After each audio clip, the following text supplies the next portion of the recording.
Hi guys! This is Summer Susie. Welcome to my channel! Ngayon guys, magluluto tayo ng pork belly adobo. Or let's put it like pork adobo but with Reno. O, diba guys? Para mas masarap siya guys.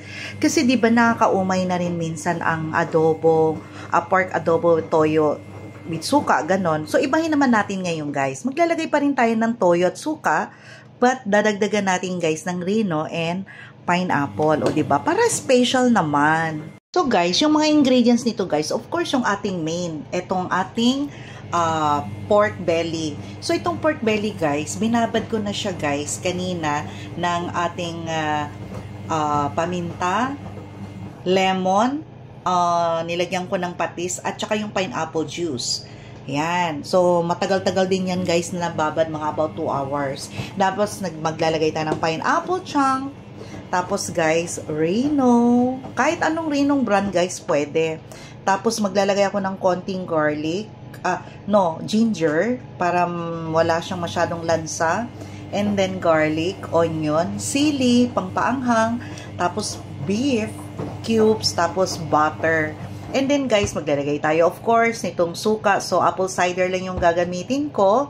And then maglalagay tayo guys ng mamasita.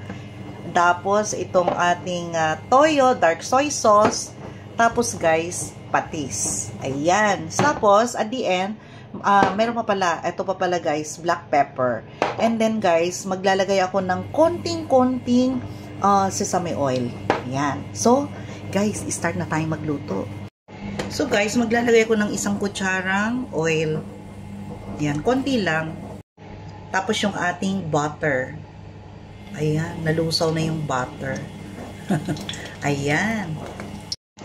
Tapos, guys, maglalagay tayo ng konting ginger. Bawasan ko lang yung ginger, guys. Para may konting lasa lang. Ayan. Garlic. And then, guys, onion. Tapos, hintayin natin guys mag-translucent yung ating onion.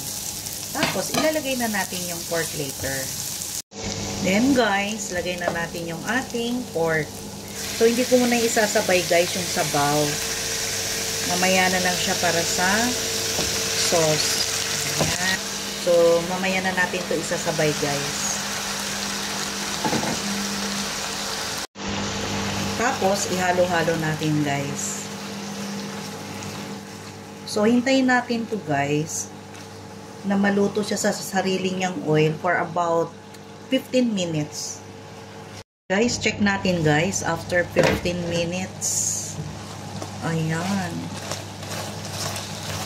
Hindi pa siya. Mga konti pa guys. Siguro mga 10 to 15 minutes more. Ayan. Lagay tayo guys ng laurel.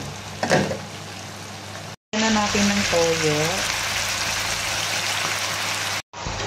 Tapos itong juice. Ayan. Maglalagay tayo guys ng konting tubig. Ayan. Then guys, ilalagay ko na yung ating Reno. Tapos guys, itong sili. Ayan. Lagay natin guys ang beef cubes. And the pineapple. Ayan. Maglalagay tayo guys ng vinegar. Ayan, mga 3 kutsara. Ayan. So, hayaan lang natin siya guys mag-evaporate. Then, paminta para mabango. Then, oyster sauce. Ayan. 2 kutsara guys. Haluin muna natin guys. Tikman natin guys. Sarap. Bigyan ko guys ng patis. Natin guys after 10 minutes. Ayan.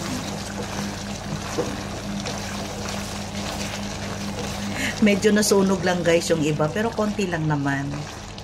Ayan. Tikman natin, guys.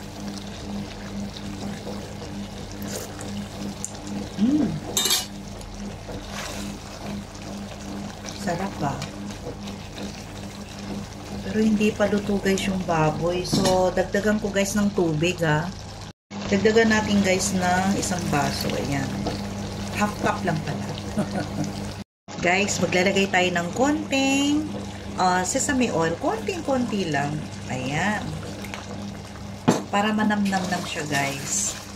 And then, haluin. Tapos, luto na to guys. Pwede na kaming kumain.